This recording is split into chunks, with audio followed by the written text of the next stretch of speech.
For opening speech, we have with us today the Estonian Minister of Education and Research, Mrs. Mailis Reps, who will give the opening speech. Mailis Reps is the Minister of Education and Research of the Republic of Estonia since November 2016. She has held the same position also in 2002 to 2003 and 2005 to 2007. Hello, Minister Reps. Hello. Very, very good to hear from you. How have you and your family adjusted to distance learning in these past months? Well, myself, it has been, of course, difficult because I've been all the time in the middle of the crisis management through our governmental meetings. But personally, a mother of 6, I will tell, I share the feeling. It has been very, very difficult to manage all the studies, to work next to it, and to deal also with, let's say, emotional issues. Thank you, Minister, to join us today. We're looking forward to your speech. The floor is yours. Thank you. Hello, dear viewers. I'm really delighted to open today's Education Nation webinar on how Estonian students have achieved such exceptional results in Pisa test and most notably in the latest Pisa financial literacy assessment. First, Estonian students' success in Pisa test is, of course, a continuous effort and a result of hardworking teachers and students. In general, Estonians believe in education. We understand something that no one can take away from us. It is an education. And furthermore, we know that it helps us to achieve prosperous future of self-fulfillment, be it in the field of research, career choices, furthering entrepreneurship. And after all, money cannot buy happiness, but wisdom might. Today, we are all happy to share Estonia's experience in achieving high quality and what is also very important, equal and equitable educational system. Other speakers will go in depth, of course, but I will like to highlight a few underlying principles. First of all, Estonians are a very tech-savvy nation. We create and use smart digital solutions. Our education is learner-centered, and lifelong learning is a lifestyle. And not to mention that quality of education is free of charge in Estonia. This gives equal opportunities regardless of a student's economic and social background.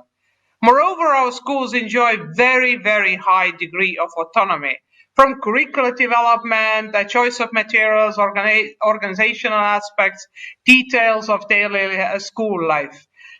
And also, you may wonder why education has been valued through the generations, and we have an innovation like startup mindset where our digital society is e-solutions are the essential part of everyday life, and this is how we function. And even more so, if we're looking at our education is very future oriented. We have a free digital learning materials, meaning every textbook and the teaching materials also digitally provided. We have e-assessment, we have e-diaries, e-platforms to make learning and teaching easy. And most important, we believe that the digital opportunities give also variety of students a better access to education, because we can get more talented, better materials, and the kids who need support also get differently built up digital materials. And all these aspects have helped Estonia to achieve top ranking in international tests and, of course, comparisons. And I cannot stress this enough that we do not train specifically for these issues. The digital is just part of the whole system. Nevertheless, we are extremely happy and we are proud that our latest results in Pisa financial literacy assessment has brought us the world top. And we are also hopefully already aware Estonian students rank the world's most financial literacy, like the numbers already were mentioned. Also, let's look into the 15 years olds results. 95% of our 15 years olds have at least basic knowledge of money matters. 95%. And that also means that if we're looking at our top performing students, the skills levels in financial literacy have improved significantly over last 6 years. And that also means that the results show that our young people have a good fundamental knowledge of monetary affairs. For example, students are highly independent when it comes to organizing their finances. 87% decide themselves on how they spend their money, or 82% take responsibility for their own money choices, and 75% have a personal bank card. What does it do? The national economy and everyone's sustainable well-being will largely depend on financial decisions of today's young people. And that also means that smart financial decisions are made if the respective skills and knowledge is there. And for us, it is important to support our students' initiatives. For example, establishing students' companies. It's very, very popular. Already young pupils having their own entrepreneurship skills developed by making their own companies. And many of them are actually getting funding to even take these products into the real life. And I'm also delighted that our 15 years olds are very, very bright, and I'm very thankful to those who have all supported them, the parents, the families, the teachers, the entrepreneurs, all different private sector initiatives, programs which have come around. And after all, being financially literate provides better decisions in the future, which makes it one of the most important skills and competencies in today's modern world.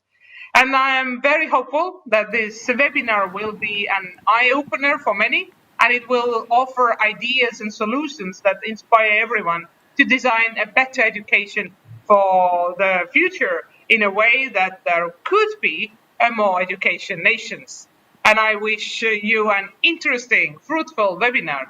Thank you so much for your attention. Thank you so much, Minister Reps. We're so happy for you to joining us today. Before we let you go, maybe just in one sentence for all of those watching us around the world who would like to get inspired by the success story of Estonia and our education nation, what would be the main focus for other countries and teachers, or perhaps ministers around the world to see us today, to think, to start, to do in order to do better in this field?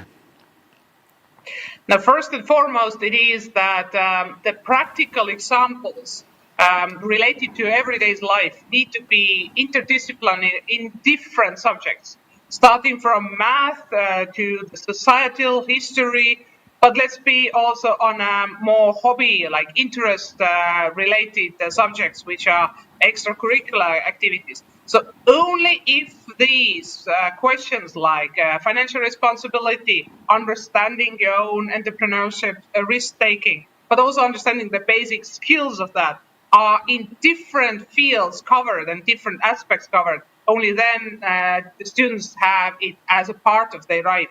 So it's not only one subject what you need to do, is the whole interdisciplinary and very practical approach you have to take. Thank you so much, Minister Reps. Thanks for joining us today, and thank you for your work and your leadership. Thank you. Thank you very much.